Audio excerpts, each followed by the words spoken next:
Assalamu alaikum students. Welcome to the lecture of chemistry. Today students we are going to start a new chapter named adsorption and colloids. Let's begin our chapter directly. Let us understand what is adsorption. Adsorption is a very common phenomena which we observe in our day-to-day life. There are several examples which reveal that the surface of a solid has the tendency to attract and retain the molecules of the phase with which it comes into contact.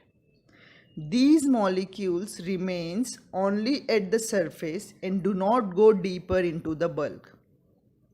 The accumulation of molecular species at the surface rather than in the bulk of a solid or liquid is termed as adsorption. Now students, you must have observed that when you wake up in the morning, you will find a layer of particles, dust particles sitting on the surfaces of your furniture at home. You will find that a layer of dust particles is there on fridge, on your showcase or table. Okay.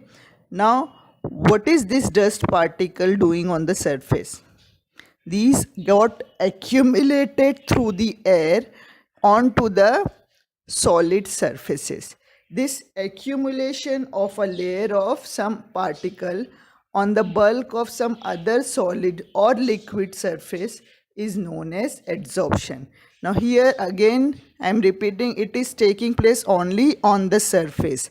These dust particles are not going inside or penetrating into through that wood material into the inside body of the wood. Okay, so everything is happening here at the surface. So adsorption is a surface phenomena.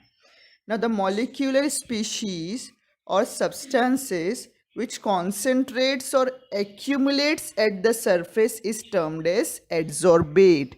These particles which are getting accumulated are known as what? Adsorbate. And the material on the surface of which the adsorption takes place is called adsorbent. Okay, it means that whenever adsorption happens, one of the two things will act as adsorbate and the other one will be termed as adsorbent. The thing on which the accumulation takes place is known as adsorbent, and the thing which is getting accumulated on the surface is known as adsorbate. Okay, so we have seen three terms, important terms here. What is adsorption, what is adsorbate, and what is adsorbent? Now look at this picture. Here a sphere is there, a white sphere is there, and the surface of that white sphere is the place where the adsorption will take place. These pink particles are the things which are getting accumulated on the surface of this sphere, and this is termed as adsorbate, and this ball will act as adsorbent, and the phenomena is known as adsorption. Okay. Now there are some examples of adsorption given in the text. Adsorption of gases like hydrogen, oxygen by finely divided metals like platinum, palladium, copper, nickel.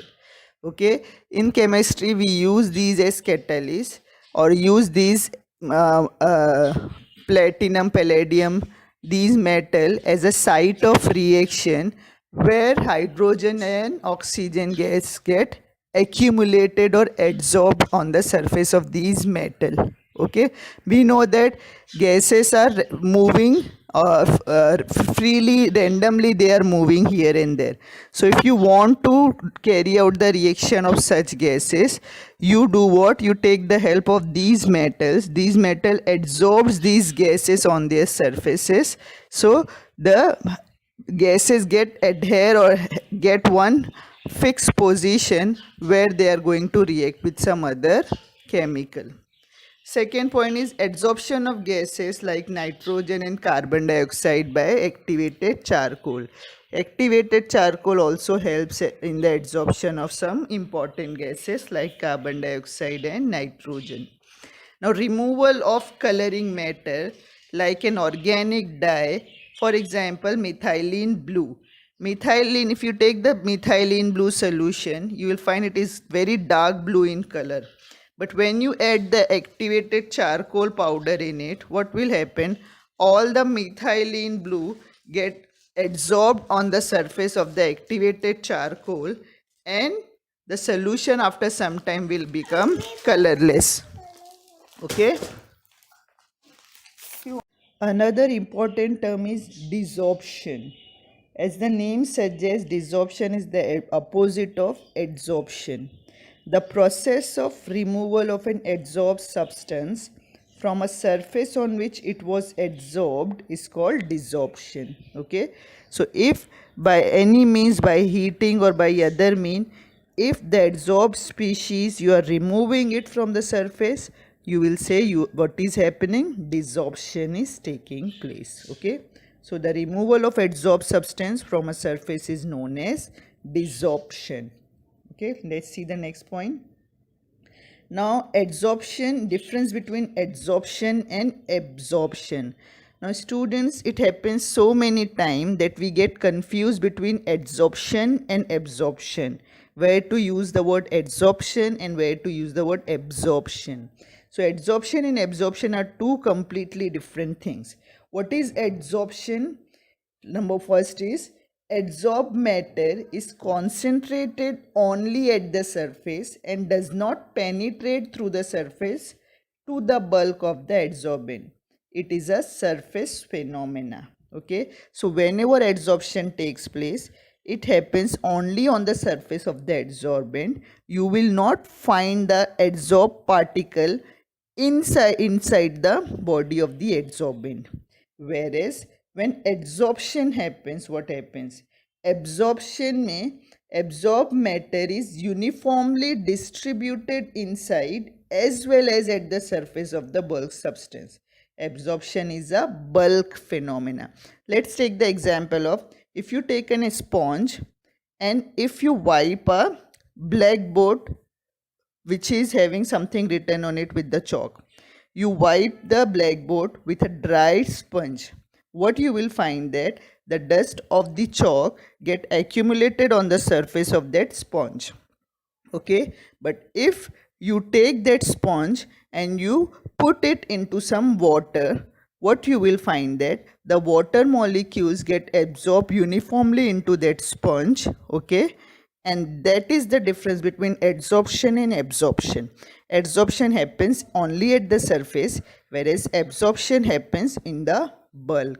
So the adsorption is a surface phenomena and absorption is a bulk phenomena. Second point, concentration of adsorbate is high only at the surface of the adsorbent. Obviously, the adsorption is taking place only at the surface, therefore the concentration of adsorbate you will find very high at the surface and you will find no concentration in the bulk. Whereas the concentration of adsorbate is uniform throughout the bulk of the adsorbent in case of absorption. When you will observe the absorption, you will find that the same amount of adsorbate is present throughout the body of the adsorbent. Okay. Third point is, it is dependent on temperature and pressure. If you increase the pressure, the accumulation of the species will get increased. So adsorption will depend on the pressure and temperature, whereas absorption is independent of temperature and pressure. It will have no effect on the absorption. Okay.